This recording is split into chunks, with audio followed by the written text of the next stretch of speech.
Hello, and welcome to the very first episode of The Social Exchange. I'm your host, Mary Blackburn.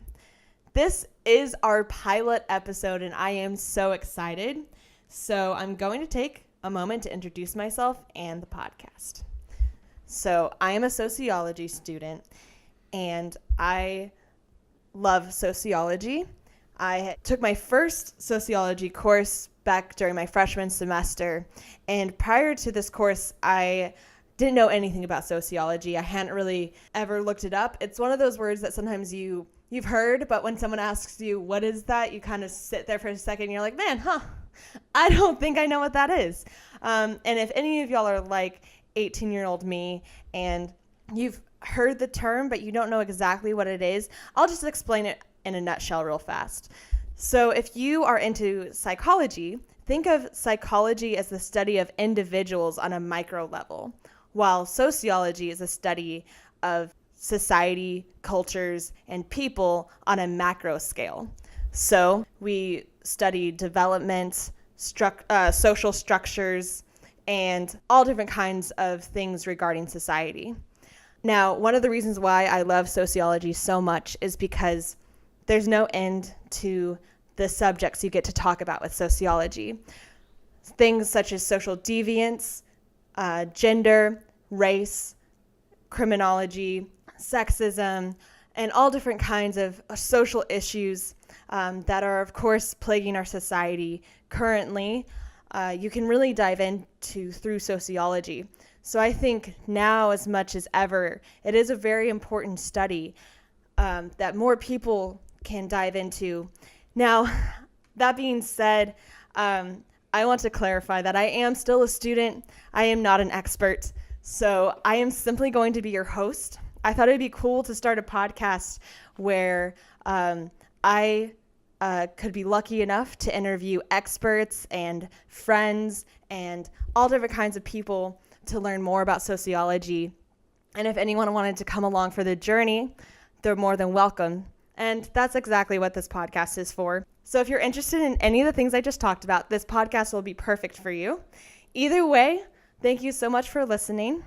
And for our very first interview, I was honored to sit down with Julia Powers, who works in Hospice Care, and Professor Lois Hickman, who is a personal professor of mine. And I had her in Family Problem Studies this semester, which is a really interesting class. And I'll let the rest of the interview speak for itself. Thank you so much, and this is the Social Exchange. Very nice. All right, well, I am sitting with Professor Lois Hickman and the manager of volunteer services at the Kindred Hospice Care in San Marcos, Julia Powers. Thank you all so much for joining me today. Would y'all like to tell us a little bit about yourselves? Professor Hickman, would you like to go first? Sure. I have taught at Texas State for 20 years and been teaching the Family Problems course, which you're in, Mary, for about 15 years. And it's such an important part of sociology to look at the family because it's one of our major social institutions. And so I've done a lot of research on death, which is our topic today, and families. Hi, I'm Julia. Thank you so much for inviting me to join you today. I work for Kindred Hospice. I oversee the volunteer program, and I've been with the company a little over 3 years. Hospice takes care of terminal patients, those who have a diagnosis of 6 months or less. We come in at a critical time, and we support the patients and their families. And I can't think of a job that I would rather do. That's so wonderful. Well, one of the reasons why I wanted to sit down and talk to y'all today is just for our listeners to know a little bit of the background. As Professor Hickman said, I am in her Family Problems class, and both of y'all did a presentation on hospice care in America and death and dying. And as someone who has experienced death, as many people have eventually, I've noticed that it's a very limited conversation. A lot of the time, whenever you bring up death, it's very short, and someone will just say, oh, I'm sorry, and you say thank you, and then it's over, even with people you're close with. And I think that's also also a huge thing in American culture. And so one of the things that I kind of want to talk about is what are some of the overarching responses to death from an American perspective that y'all have noticed about that conversation? And maybe have y'all noticed that it's limited as well? What are some of the things y'all have to say about that? Certainly, Mary. What I've noticed is over the years, I've been to several funerals. My mother was a funeral fan. She loved to go to funerals. So I went, whenever she'd called, guess who died today? But what I've noticed over the years as my friends and family have aged, it's like when someone dies, you say, oh, how old were they? Or what happened? Or when's the funeral? And so we don't really talk about any of the grieving processes or how are you doing with this issue of dying. In America, we just want to get them cremated or in the ground as soon as possible and not have them linger around on earth when their body's dead. Yeah, we kind of stick to the facts, don't we? We do. Yeah, kind of like reading the obit. You know, they were born here, they lived this long, they died of such, and this is who they left behind. Right, and that's such a good thing to bring up because that really does encompass how shallow of a conversation it is. Just like reading, 3 lines that just summarizes a life, which is understandable why we have to do that, but there's so much more to it than that. And It's so a much poor more representation. Yeah. One of the things that I'm curious about is, do y'all think that religion has a play in how we talk about it? I know that there seems to be a decline in religion in modern times. Do you think that has any play in how we talk about death? Do you think that when there is more religion that we are more okay with talking about it, or does that not have anything to do with it? Well, I am a religious person, and so what I notice when friends do not identify with a religion, they still look for a church or a pastor or some sort of religious connection to the person who is deceased, and I find that interesting. What else, Julia? Help me out. I tell you what, because we deal with people of all walks of life, all ages, and all different religions, I haven't myself noticed that there's a difference. I don't think talking about death is tied so much to your religious beliefs as it is what life beliefs you've had. People who are closed off and withdrawn are going to have a harder time talking about it because that's their nature. Families who don't talk about other issues, right? Yeah, are going to have a harder time talking about death because their nature is to just put a Band-Aid on it. Right, or phrases like, well, granddad's in heaven with our dog, and what does that mean? If you're not a religious person, what does heaven mean? Why is the dog there? And just brings up all sorts of questions. Yeah, whereas we could have more of a discussion that's, I think it's interesting from the very little exposure I've had to cultures all around the world, even through film or books, it's a lot more of like, oh, this life is continuing on, whether that's through the people that remember them, with films like Coco that just came out, or in Asian cultures is also continuing on of that life. I haven't seen a lot of that as much in American culture. It does exist, and I'm not saying that it doesn't, but what are some ways that you think that that's like a healthier way from what y'all have viewed when you are helping people grieve?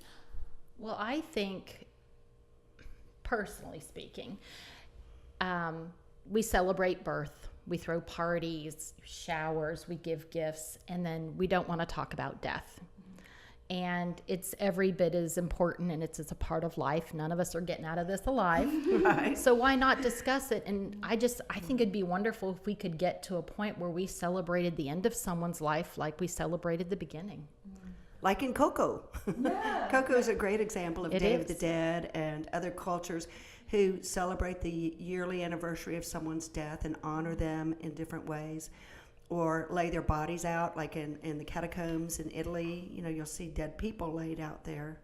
And in America, for Americans, that's like creepy. It is. You're right. You can't get them in the ground fast We enough. want them cremated or in the ground. We don't Right. want to see them really, unless we see a cute little film or picture of them. But and then after the funeral is some of the most important part, I think, of American society, because the family gathers around their loved one who has died, and then comes a sticky part of who's getting the china and who's getting the TV messy, and how are we messy. going to divide this up, and so you can really see a lot of family problems and family conflict arrive when the funeral's over and people really have to talk about what do we do with all this stuff that we materialistic Americans feel like we have to have. Also, the process of grieving and healing, it really doesn't even start to kick in until probably about 3 weeks, 2 to 3 weeks after the loved one is passed. Because up to that point, a lot of people are really just in shock. They're going through the actions, they're doing what they're supposed to do. People are guiding them and helping them, be it a funeral or a service, yada, yada. It's after that. What comes after that when it starts to sink in? Gosh, that person's really gone, and here I am by myself. And now people aren't bringing food to the house anymore, and the cards have stopped coming, and the calls have stopped coming in. Yeah. Well, that's what I do is I usually wait about, I never knew 3 weeks was the magic number, but I usually wait to make a phone call or send a card afterwards, just because I know that person is probably lonely if they were really bonded to their mate that's deceased now. Yeah. I had an interesting conversation. I love to give examples. I had a really great conversation with a good friend of mine's mother. Her father had passed away. They knew he was going to die. He was on hospice. But still, even knowing it was coming and being able to plan and prepare for it, I went to the funeral, and then I sent a gift to my friend's mother about 3 weeks later. And when she got it, she called me and she said, "Were you there?" And I said, "Yeah." She said, "I don't remember you." She didn't remember anything. Wow. And she didn't remember the photos. I'd taken some photos and framed them and sent them to her. And she didn't remember any of it. The whole day was just gone for her. And I thought, that's shock right there. Yeah. So. Yeah, and one of the things that y'all talked about when y'all came and lectured, everyone's familiar with the 5 stages of grief. But from what we've just been talking about, that's a very huge misrepresentation of how we handle grief. There's things that we express that are outside of those 5 stages. There's not an order to them. And that's something that really stood out from when y'all came and talked to us about that. And I think that's a lot of what y'all are kind of saying now is we had this perspective that there's a certain way that you're going to handle this and you need to go through the motions, but we don't talk about Sadly, there's no map. No. There's no instructions to follow. Right. It doesn't work that way. Yeah, and that's probably one of the reasons why we have such a hard time talking about it. We're so scared of it. Right. And at my mother's funeral, I laughed, and people might have found that inappropriate, but it was totally appropriate in the context it was within. It worked for you. And it worked for me. And when I made the joke about her, everybody laughed because we remembered her that way. Yeah, and that's That's I think good. that's something that I would like to see more of. Yeah. And that sounds strange if you say that to people. They're going to be like, "Oh my God, you're so heartless." Right? And so, with that, I think a lot of the time when we are getting close to people passing away and they decide that they do need to take advantage of hospice care or any type of acceptance of their death, there's a lot of things we don't talk about that. So for both of y'all, what are some misconceptions about hospice care and also just kind of families accepting death, dealing with death, but along that line? I have a really good example that a dear friend of mine, his wife is dying, and he is going to be 65, so she's probably 55. She has cancer, and she overcame it once. Now she's going through different treatment. It's not working. He said she probably won't live until his birthday, his 65th birthday, which is coming up in about 6 months. And so I said, well, what about hospice? And he said, we're not there yet. So I don't know if he's thinking hospice is a place, where we know hospice is a service. It can be a place, but larger than that, hospice is a service. Yeah. And I think hospice scares him. It does. So he It's doesn't. terrifying. It's like giving up. Yes, and he doesn't know all and I've been through hospice with my mother and my mother-in-law, and what a great experience it was to have someone understand me and treat my mother and my mother-in-law with such love at the end of life. Yeah. Yeah. The biggest misconception that we find with hospice care is that some people really think that, okay, it's giving up. We're completely giving up on this person, and hospice is going to come in, and they think in some way like we're going to end their life, that we're going to, Right. like we're all a bunch of Kevorkians or Right. something. Like I don't all know. wear dark clothes. and Yes, have we a do. hatchet. Yeah, we do actually. They're in my trunk. The craziest thing was when I walked in, y'all did, and I was like, I didn't know this was going to be how this is going to come out. Yeah. Yeah. Bunch of Grim Reapers running around. Right. So there are so many wonderful things that hospice can bring to a family. And I say a family because we don't just treat the patient. Correct. We really are there to support the family. We're there for the patient until the patient passes. But then what? You still have the family. And their grieving is just starting. So hospice comes in with a team. We're not just doctors and nurses. There are CNAs. There are chaplains to support the patient and the family during this process. And social workers. Ooh, big one. Yes. How do we pay for this bill? What do we do? Oh my gosh! What In so happens many to- ways, social workers help plan and prepare if there is the living will in order. Right. Have you made a decision if the patient's going to need a DNR? Do they want that? Lots of things that you don't think about. So the sooner we can get involved, the more things we can offer, the more services we can provide. And it really helps ease that transition. You bet. The longer you wait, we can still come in and help, but we're just going to have that less time with you to make the transition. And it really is important. Right. So along that line, one of the biggest misconceptions is that y'all are kind of the end point in a really bad way. We keep on saying like, oh, I've given up. Like that's what this means. Right. Whereas if they allowed people in hospice to help sooner, then that celebration of the end of life that y'all have to offer could be greater. And that's something that they can miss out on by their own fears of that. Yeah. And the 6 months diagnosis that's needed, of course, can change, and they can go on and off hospice. I talk like I work here, but I do know hospice. Yeah, you do. After You do. 15 years of lectures. But back to the family, the biggest part is the person dying, and I'm guessing this, Julia, probably is ready to die. And it's the family that's not ready to let go. Sometimes, absolutely. It is a choice. Hospice is offered to anyone who is appropriate and qualifies for the service. Sometimes the patients aren't ready, so they continue to treat the disease or fight the disease, as the case may be. Other times the patient is absolutely ready, but they have a loved one that's holding out. It could be a spouse, or it could be a sibling, children, and it's so important that patient have the full support of the people around them in making this journey. It just eases it. It's night and day. I don't know how else to describe it. Can you imagine facing the end of life and not having the full support of your loved ones, Yeah, and as they say about funerals, they're for the living, they're not for the dead. That's exactly right. That's right. I kind of laugh at the people who buy the most expensive caskets and, spend a fortune on the prettiest flowers for somebody who's not there anymore. Right. Yeah. Now, what are some of the differences between medical care and hospice, and some of the history of how hospice came to work in America? Okay, well, you've got hospitals who treat diseases. You go to the hospital after you've had an accident. You go to the hospital when you're sick. The goal is to get you better and send you home.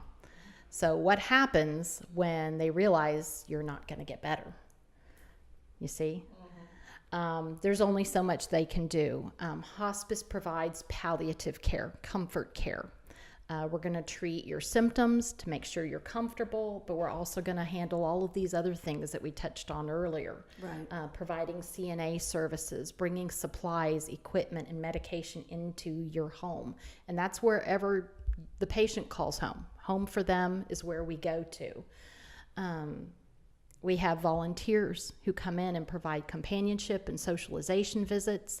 They offer caregiver relief so that the caregivers can get a small respite and take a break, get out of the house, go to the bank, go to the grocery store. Chaplains can come in, and they're non-denominational. They're not coming in with an agenda. They're going to be there to support the patient on any level, whatever is comfortable for them. And then our wonderful social workers who do so much. I should make a list, honestly, because it's almost too much to say. And on that note, with social workers and sociologists alike, what do you think they have to bring to the table in conversations like this? Well, I was a social worker for 25 years before I became a sociologist, and I think what we tend to do is talk about what's going on and plan for the future. And we don't plan, but we ask the family, what are your plans for the future of this person who's has 6 months or less to live? How are you going to support yourself afterwards would be a big question sociologically. With the boomers aging out and dying, I've had 3 friends die this year, 3 at the end of last year. What happens when you can't afford the things you once did because you've lost an income? And I mean, that sounds cold, but it's a reality, is you're going to lose an income. Yeah. Yeah. If that person's a wage earner or has a benefit. Right. So it's important to talk about the facts and not ignore it and fight over it, but try to solve things. And I think that's a big thing for hospice, is they helped with my mother and my mother-in-law talk about what happens afterwards, Yeah, it's the difficult conversations. It is, very. And it helps you see past, it's kind of like we're seeing just up to them dying, like we're trying to prepare for this one moment, but then what? Then what, right. And the more you know, the more knowledge you have, the more comfortable you are going to be, because you know what's coming. That's scary. The not knowing, that's scary. Well, and then that's where hospice has helped me, because I know when my husband's grandmother was dying, we made several trips to El Campo, and we'd come back and she's still alive. And so one of the aunts called and said, Lois, she's going to die soon. And I said, how do you know? And Aunt Jerry said, her hands are getting really cold and her feet are getting cold. And so through that experience, I realized that the body goes through some transitions as it's shutting down. You're going to stop eating, maybe stop talking, hard labored breathing, and your body gets cold and perhaps a little blue tint to it. So there's signs when someone's going to die. Typically, when they're dying a slow death. Typically speaking, yeah, there are definite signs. It's coming, which is nice. It's nice for the family to know. That's about the only time you really know, is when you see these signs, and you don't always, like you said, you don't always see them. But I think it's comforting, and whenever I mention stuff like that to my children when they were young, they went, Mom, that's so morbid. That's just so gross. Why are you talking about that? Yeah. I think I've completely desensitized my children almost to the far side now, because I can talk to them about anything and they're like, okay. That's a good place to be, though, because then then they have that perspective to help other people in their time of need, and so you're carrying that on. You did. You touched earlier and you asked about the history of hospice. The very first hospice started in England, and in 1974 the first hospice was built here in the United States. It was started by a group of volunteers, and it was completely it was private pay. So you could go there if you could afford to go there. It was paid for by your insurance, but there was absolutely no funding through the government. Twice the volunteers of hospice approached Congress to try and get that paid, and they weren't able to do so. And then something happened in the very early 1980s, which changed medicine forever, and that was the HIV outbreak. And hospitals found themselves overwhelmed with very sick people who were not getting better. Quite honestly, antibiotics weren't working. They didn't know what caused it. They were scared. It was terrifying. They were scared of those I remember it patients. vividly. Yeah. I'm so aging myself here, but yeah, I remember there were all these myths that you could get it from kissing or sitting on a toilet seat and crazy stuff. And you had doctors and nurses refusing to go to work, women who didn't want to go to the hospital to have babies because they didn't want to catch it. Yeah. And what do? And so it was by the pushing of the gay activists and these volunteers. And 1982, hospice said, we will take your sick and your dying, and we will take care of them, but you're going to have to fund us. And Congress said, okay. And we got our Medicare funding. And so out of something very tragic and sad came something really good. Yeah, and also that lets people know, I think people know this, but they don't think about it very much, that hospice can be for any age. It's not Absolutely. just people. There are hospices for children, if you can imagine that. Which is heartbreaking, but also very important. It is, absolutely. Absolutely. And with the population, us boomers, I say, aging and dying, I don't think the benefit's going to go away. But I think the awareness needs to be raised so it's not such a morbid, gross, scary concept that people realize. Because I can say that personally. It's a very comforting process to know that a specialist is with you while your loved one's dying. Yeah. And that it's okay to talk about it. Yeah. Well, I think so going forward, just with our society in the future, what are some things you'd like to see change from the perspective of how we handle death and talk about it? Well, personally, like I said, I wish we celebrated death like we celebrate a child coming into the world. I really wish every one of us could go out with a party. Right. I think that'd be phenomenal. Yeah. Sit around and share memories and look at photos. There'll be some tears, but that's okay. It's bittersweet, but that's, at least we need the sweet. Yeah. And all the options that are coming out, like you guys know from my class I teach, my mother-in-law was cremated, and she's been all over the world. We put her ashes all over the place, and it's fun. Here, Gran, and that's healing for you and your family. You bet. Yeah, so making it your own. There's not a guideline for these things. Right. No, honor that specific life and that specific family. Yeah, was that person a cookie cutter of another Gran? No. She was unique and wonderful in her own way, and you're celebrating her life, and that's good for everybody. And then the website that you show in my class, Julia, is great. That shows all the different ways that the ashes can be worked into pieces of art or jewelry. Yeah. All these amazing things people are doing. Tattoos. Yeah. Tattoo ink. They'll always be under your jewelry. skin. You get tattooed. That's what one student said. Personally, the other I'm kind of pushing to be a part of a coral reef. But you could be shot into space, or you can be fired into the air in a firework. I mean, all kinds of wonderful things. There's a lot of options. Well, as we wrap up, I know this question is a little bit similar, but if you could leave people with one last thought on this topic, what would it be? I'll let you go. Ooh, that's a tough question because it's easy for us to talk about it. It used to not be easy until I taught family problems and had my first hospice speaker.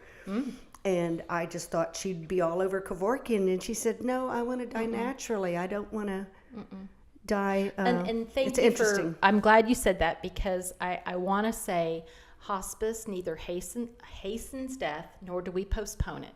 We actually allow the disease to run its course and let the person die naturally, but without pain. Right. And over the years I've taught this, we've always done a survey, and every year it seems like more and more students in the class know about hospice. Which is good. Which is great, but I just wish everybody would have that everyone has that opportunity. I wish they'd take advantage of it, because it really is a supportive way to be with your loved one at the end of their life. I'm hoping that maybe medical schools will get to the point and they actually teach, maybe there'll be a course for doctors to have that conversation, because that's a very difficult conversation to have with a family when you've been fighting an illness and you've been trying to treat the disease, and they realize it's not going to get better. And if they could bring up hospice sooner, think of the difference it would make in the whole family, for the whole family. And students are not trained. I called my girlfriend, Erin Ann. Shout out to Erin Ann, very young doctor, and got her training in Florida. And she said you could choose, if you were going to work with geriatrics, you could choose that course. But if not, you were just given straight medical training, which teaches doctors to fix medical problems. And unfortunately, it isn't just the geriatric group that's dying. Right.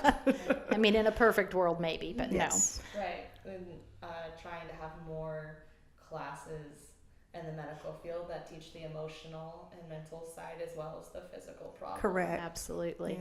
Yeah.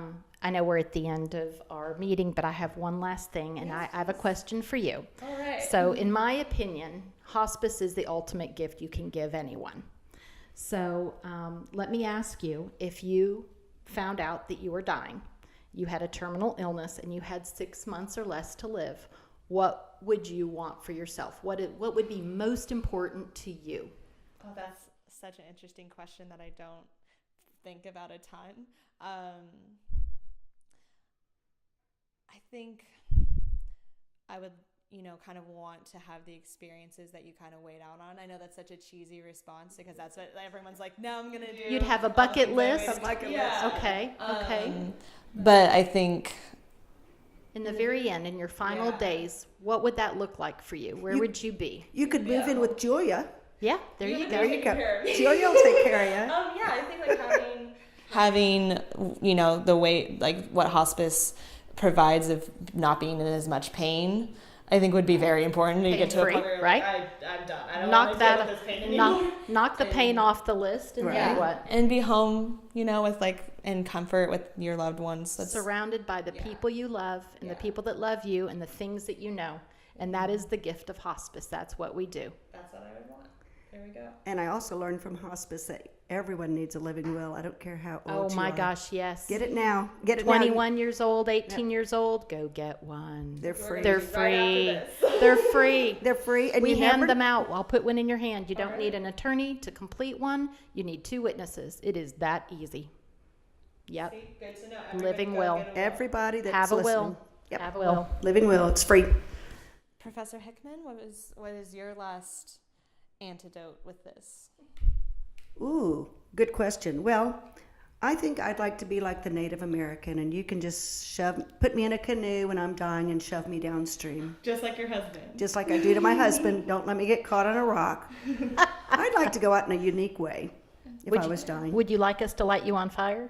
No, Oh, okay. no, I don't. Just down the I would street. like to be cremated, I think. I'm going to be cremated. I would like to be cremated, and water should be involved. You bet. You bet. Maybe a canoe or maybe space. I do love space.